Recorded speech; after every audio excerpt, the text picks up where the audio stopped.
Okay, so the generalized parametric, you can specify any function for f that you want, any function for g that you want, and then these sliders will set the bounds for the range that you're going to graph f and g. So this is the left bound of f, the right bound of f, the left bound of g, and the right bound of g. Those are just values or variables. And so then I can say, okay, I want function f to start at negative 2.5, and I want it to end at, let's say, 1. And then I want the g function, I want the left bound of that to start at, say, 0.5 and to end at 1.5.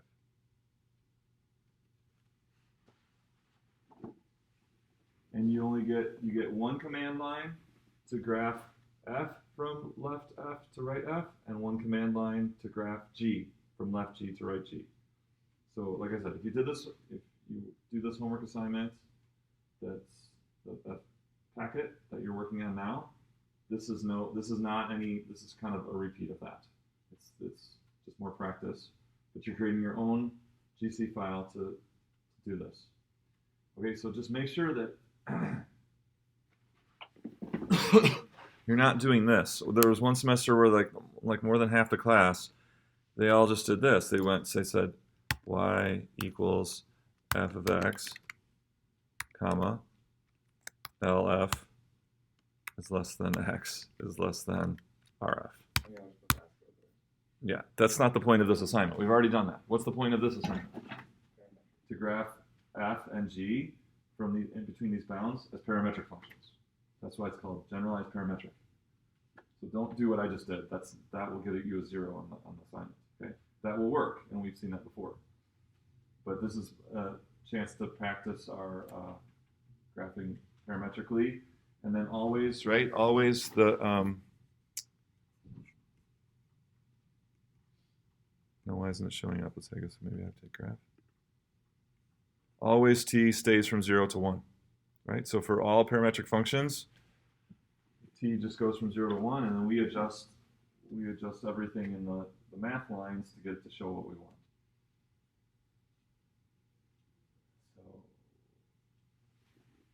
So if I make this black, is it doing anything? Let's see.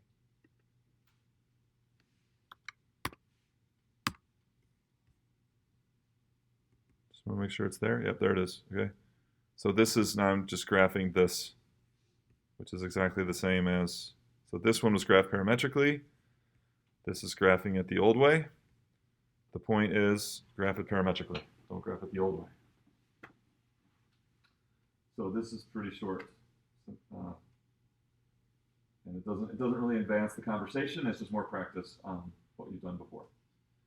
Any questions on this assignment? So this will definitely be due Tuesday.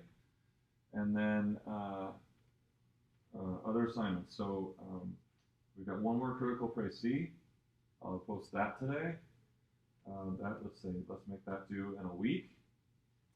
And then you have the next major GC assignment, which we'll do here in a second. That'll be due in 2 weeks. But the reason I'm giving you 2 weeks is so that you'll start early and get your questions answered early. I think on this last one, some of us waited too long, and so you're finishing it the day before. And then when it came to troubleshooting, we didn't have time to troubleshoot. So please, these major GC assignments, worth double, start them early, and then so we have plenty of days to troubleshoot, figure out what's going on wrong. But let's work on that now.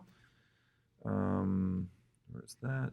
This is it. It's called the marble drop. This is a very fun assignment, but it's challenging. It's not quick and easy. Okay, so the way this works is there's a fictitious marble. That's the red one, and the blue one is the real marble will fall by gravity. So the fictitious marble will fall at a constant speed, and the blue marble, the blue marble is the real marble. It will fall as gravity would make all objects fall.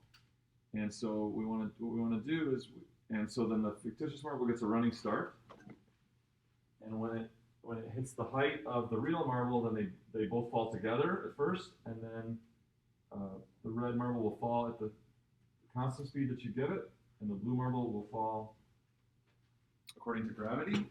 And the goal is, given the initial height, to assign the speed. So here I'll assign a speed of, say, 280.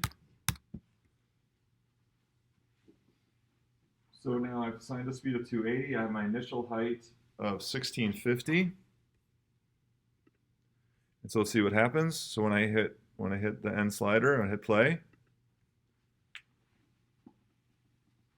the fictitious marble falls at 280 feet per second, and then the blue one falls according to gravity, accelerating.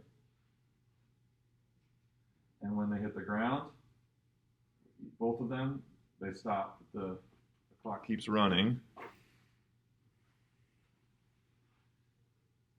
So is the speed too fast or too slow? So then the game is pick the speed for the fictitious marble so that they land together. That they hit the ground at the exact same time. So is the fictitious marble speed too high or too low? Too fast, right? Too fast. So I'll come in here and I'll do 260.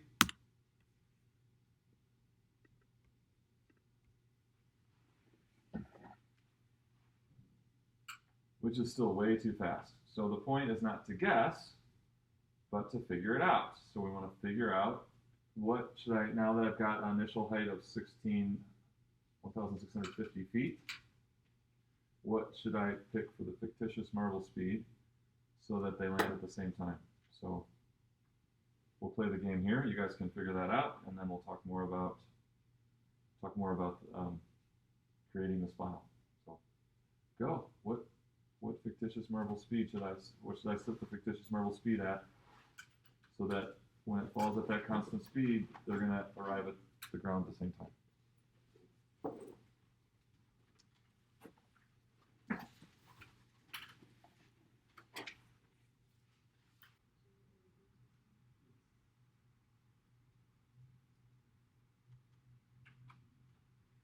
You guys get it? Try and do it by hand. We can just put it, it's a GC, so I can put an expression in up there. So you got the expression that you put in. You guys all agree over there? So like I don't have to actually put a number. I could put in E squared minus square root of 4,000. But that's probably going to be too much negative.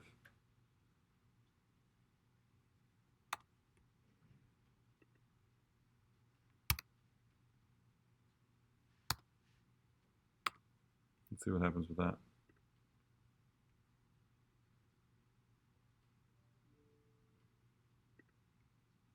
Is this what you got, guys? 50 e squared minus square root of 400? That's what I got. Oh, I guess I'm wrong. Okay, so what do we think? Math humor. Not funny.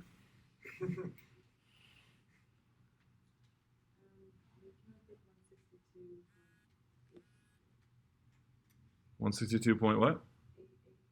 You get that? 162.883. 833 or 883? 883. All right, let's see.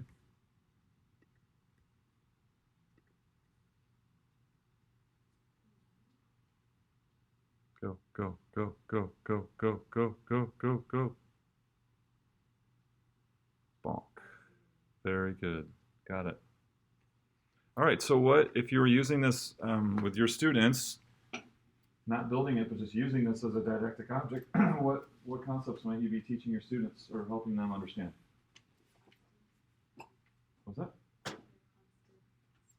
Constant speed, okay. What else?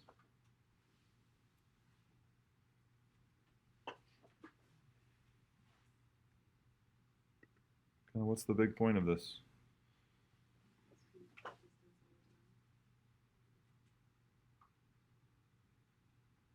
Okay, but we've talked about that a lot more in detail here. I mean, is that it? Just speed equals distance over time? Kind of our whole first day of class. This is kind of like the Usain Bolt one and Emma. Is it? Emma's going at the same speed. Okay. And what was the point of that? Do you remember that? Show that constant speed. Well, like you could go a certain constant speed, but I guess I explained it last time. But basically, like how there's a real time, and like obviously you can divide it up like with distance divided by time to give you that rate, but like that's not the actual rate because you can't go constantly like that or start off at a constant speed. Okay.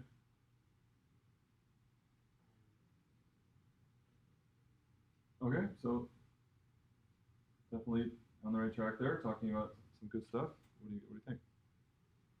Kind of like similar that you can like represent a speed that's constantly changing over a distance. Okay. With the average speed.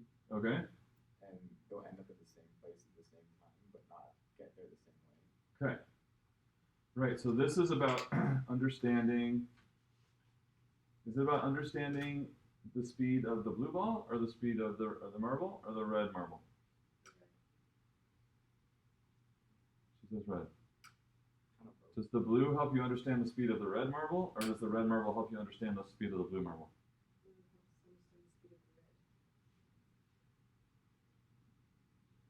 I think only because that's the only way we understood Usain Bolt. Because I finished the same way. So that's like saying Usain Bolt is helping us understand Emma. No, Right? Emma was helping us understand. What's it? Right. So what's the analogous situation here?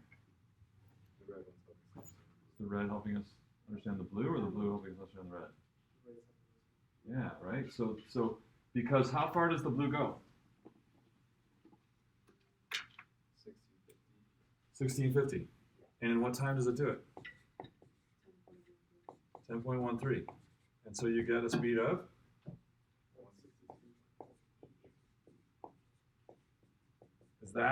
Was that what the blue marble did? Right? Did the blue marble go one speed or many speeds? The blue marble went many speeds, but when we do distance divided by time, we get one speed. So it's making sense of that. What does this mean, right? What does that mean? So what were you going to say? You see a light bulb there. Yeah, I couldn't figure out which one was going at the constant speed. But now we're talking about it. Which, does a real marble follow the constant speed, or a fictitious marble follow the constant speed? Honestly, the red one's going at constant speed. Right, and so is that a real falling object or a fictitious falling object? Fictitious, right? Things don't follow the constant speed, or else we could jump out of 80-story buildings and be fine, right? Yeah, I confused it too. That's why I said the blue was Right. So the blue, if you do distance over time, which is our speed equation for the blue marble, you get this one number, but we know that the marble is traveling at many different speeds, right? Many different speeds. So then we go back to this number and say, well, what the heck is that number about? If the marble is traveling at all these different speeds, I thought this was the marble speed, right? Okay, so how is it the marble speed? How do we make sense of that number for the blue marble? How do we make sense of that number for the blue marble?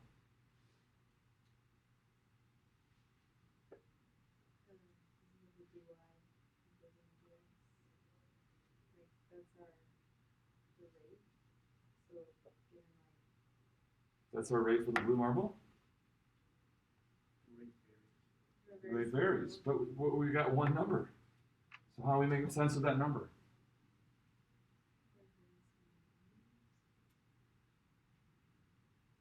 It's not a very small moment, right? It's the whole time. What's that? Right, it's the average speed. And when we say, what does the average speed mean, right? So what's the average speed mean? Does it mean add up the speeds and the divide by the number of speeds? Okay, No, so it's not that, right? It's not add up speeds and divide by the number of speeds. So what is the meaning of that number? That one number that's representing this journey of this marble that had many, many speeds. So what do we mean by average speed? What do you mean? That you would accomplish like the same amount that you've fallen in that exact time if you use 162.83. Right, and what's that about in the animation?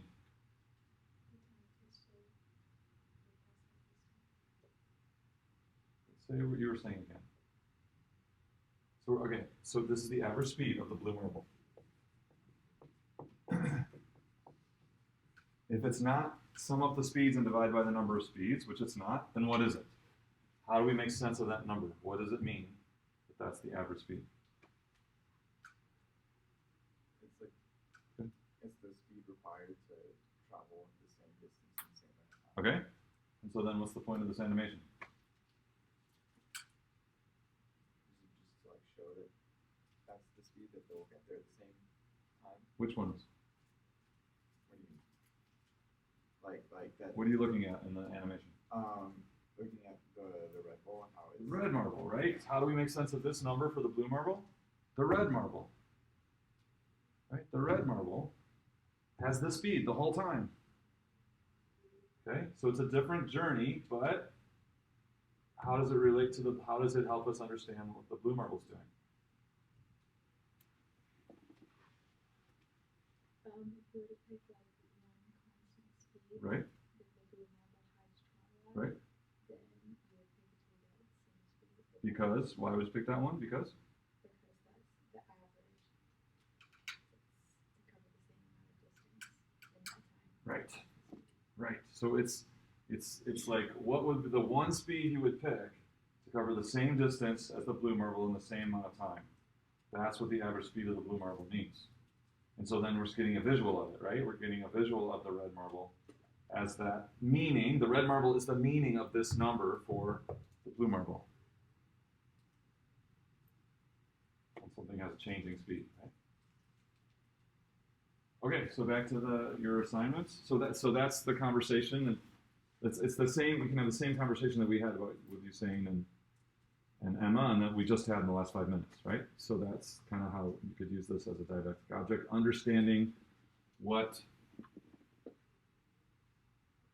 if you're to calculate the speed of the blue marble, what does that number mean? What does that number mean? Well, that's depicted by the red marble. It's the speed to cover the same distance in the same amount of time, and the red marble shows that.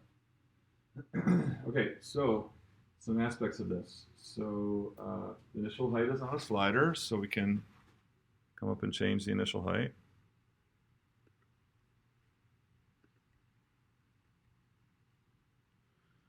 And so now, if I lower the height and I keep the same speed, it's going to be too fast, right?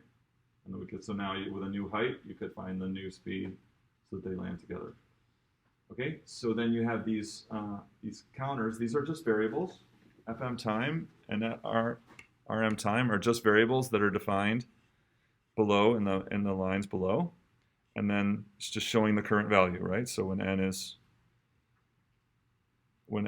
11.85, the guts of this file are generating an FM time value of 7.582.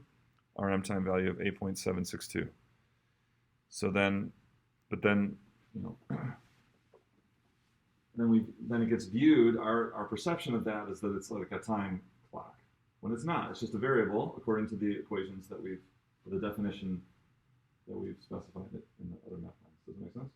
So it's just a variable in the program. Okay, and so those both start when the fictitious marble crosses the line. So it's 0.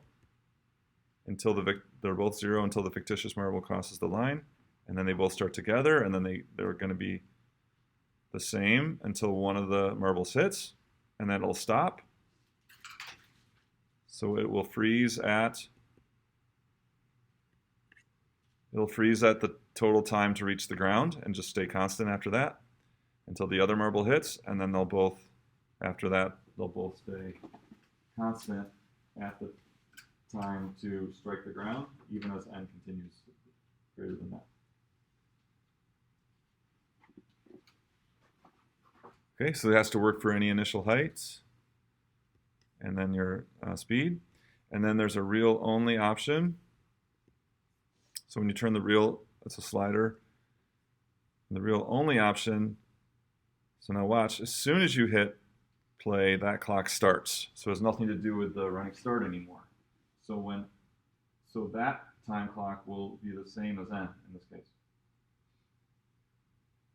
But then once it hits the ground, n will continue and it'll stop with its time to reach the ground. So it's when you do reel only, the coordination of your real marble time and the n slider is different because there's no running start. The real marble time just starts with n. As soon as I let n increase, real marble time increases also. So as long as the real marble's in the air, they're the same value. And that's on the reel only view. Okay, questions on this assignment? So I have lots of details here in Canvas. Where is Canvas? Here it is. So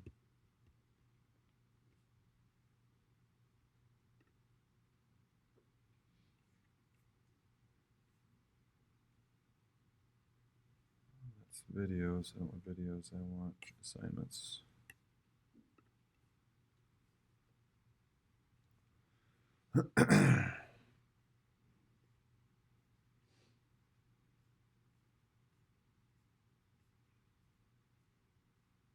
There it is.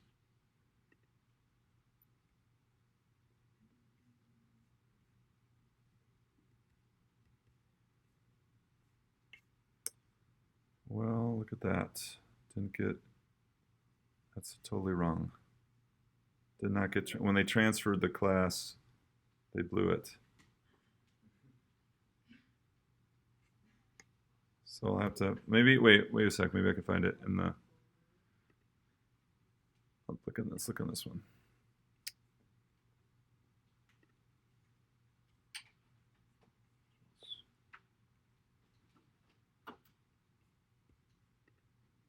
All right, let's try to see if we can find it in here.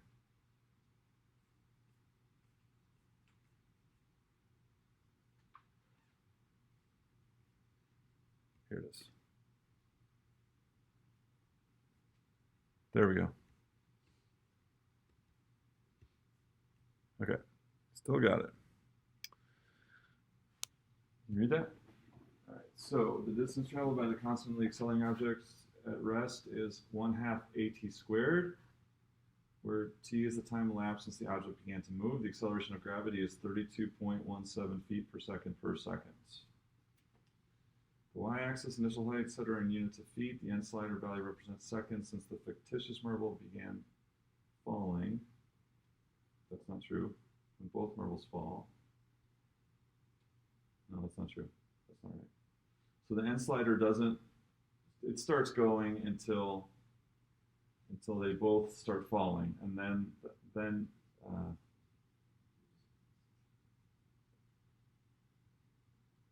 oh no, that's right. That's right. The n slider represents the seconds since the fictitious marble began falling at the time when both marbles start to fall together. So from the initial height. And so, or the n slider is the second since the real marble began falling when only the real marble is falling. Okay, so this, like I said, this is more challenging, and as much planning ahead as you can do is really crucial with this project.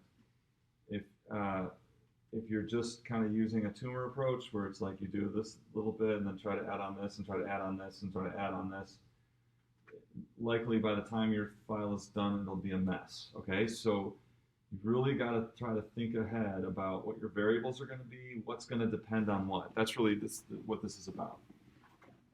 What what's going to depend on what?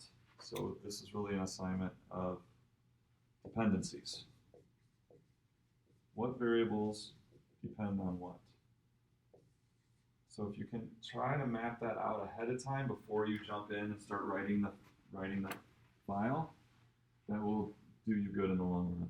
Because oftentimes with this project, if you just kind of jump in and start doing stuff, you get about halfway or 3/4 through, and you're like, I need to start over because this is such a things aren't related the way I need them to be related. Does that kind of make sense? So as much as you can think about it ahead of time, how it's going to kind of a network of variables that you're going to use and what's going to depend on what, it's going to be really helpful to try to plan that out ahead of time. But sometimes there's only so much of that you can do, and you do have to just jump in and give it a shot. But just be forewarned that often what happens with this project is you get into it, and then you have all these realizations. Once you're into it, then you want to start over. Okay.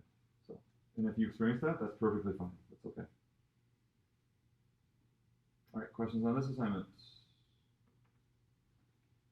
Okay, so this will all be outlined on Canvas. You've got the short GC file, parametric. You've got this one. We've got the critical précis. I think that's it. We already did the lesson logic reflection. Critical précis. Yeah. So it's basically those three that are on the schedule right now. And so this GC file will be due Tuesday. Critical précis next Thursday, and then the marble drop will be due, we'll say the following Tuesday, okay? So we'll say not quite 2 weeks, so 12 days. So get started on the marble drop soon. So the homework in the next week is lighter so that you can start working on the marble drop simultaneously. Don't put that off.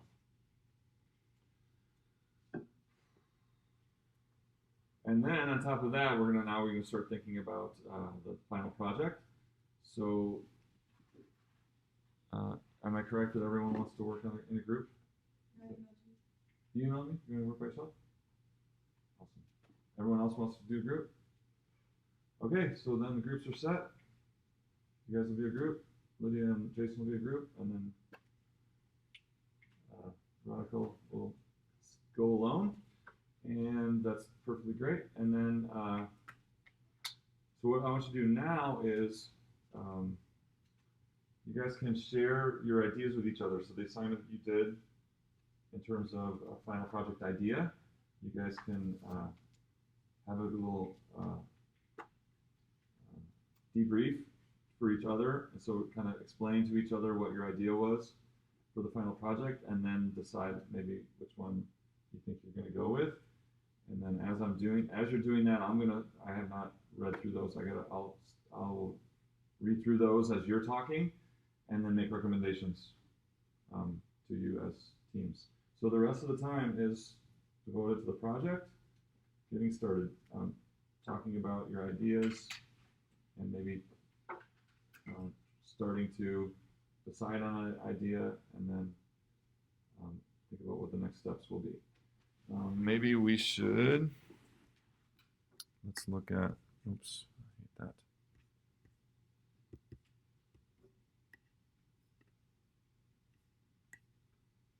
Let's take a look at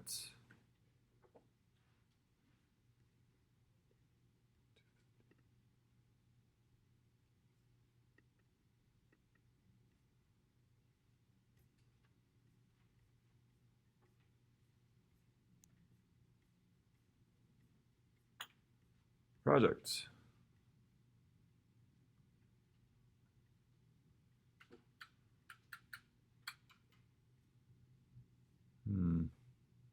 Wasn't the presentation below?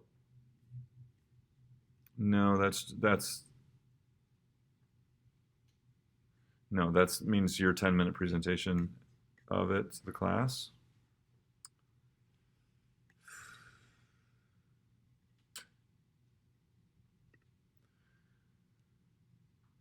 No, that's not it.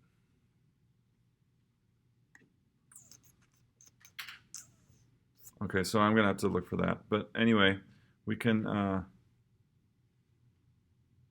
Maybe it's in files.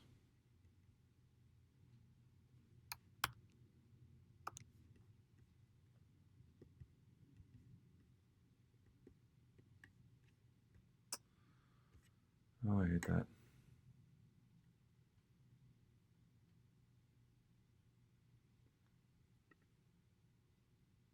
Okay.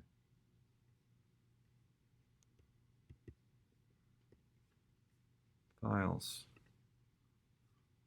Let's try this.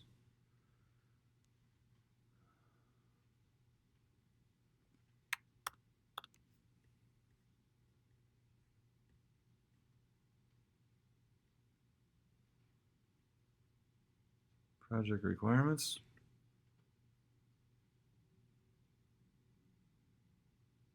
Hey, there it is. Okay. So I'll post this, but let's talk through it.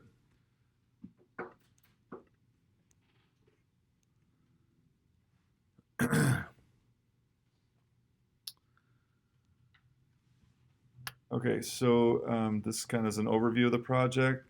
Your project will address the mathematics you want your students to learn, the materials, task worksheets, and didactic objects that you will design, how you'll teach using your materials, and how you'll handle the issue of equitable access among students to computing resources, implementation of your project. So one was the preliminary proposal. And so what I'll have you do is once you decide on a topic in your partners, then you'll do a revised preliminary proposal in the next week or two. And then, which will include mathematics behind what you want to teach. There's point values over here. There we go. So preliminary proposal, mathematics behind what you intend to teach. And that's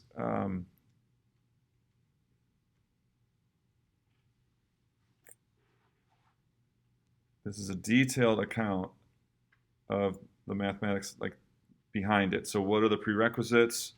What are the important definitions? Okay.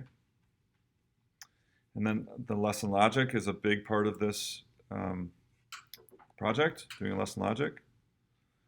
And that will include the ideas and meanings you want your students to learn, the ways of thinking that your students must have as prerequisites. So the didactic objects are going to be in that lesson logic. You're going to, just like in the lesson logic that I showed you, actions you will perform in teaching your unit. Okay, so and then the reasons, right? That's the big part of the difference from lesson logic from lesson plan is the reasons. So those are all the aspects of the lesson logic. Other materials, so you're going to include in your project classroom activities and worksheets, homework, a brief comparison of what the way you're going to treat the material to how a textbook will treat that content. Formative assessment is like how you're assessing students, you're checking for understanding during class, like questioning. That's formative assessment. Summative assessment is then like a written quiz or test. Common Core, so an explanation of how your unit aligns with Common Core. Are you familiar with Common Core? That is? It's kind of a guideline for what, it's like it came out maybe 5-7 years ago, a guideline for how it's like an organization of all topics students should know at different levels and what they should know about them. So it's like standards for what students should know at different levels, and then details behind those. So then you're gonna compare how you're treating the material to what the Common Core says about how that should be taught and what should be taught. Then you're gonna give a 10 to 12 minute presentation, and we'll do that during the final exam period. So there won't be a final exam. And then, yeah, so that's basically it. So this document kind of goes over everything that you'll be creating and putting together for your 3-day lesson plan. And so, of course, a key feature of this is going to be the GC files that you create as didactic objects in teaching the 3-day lesson, and so that's definitely, as part of your presentation, you want to put those GC files up as you're explaining, and then explain how you would use those as objects to have a centerpiece of discussion with your students.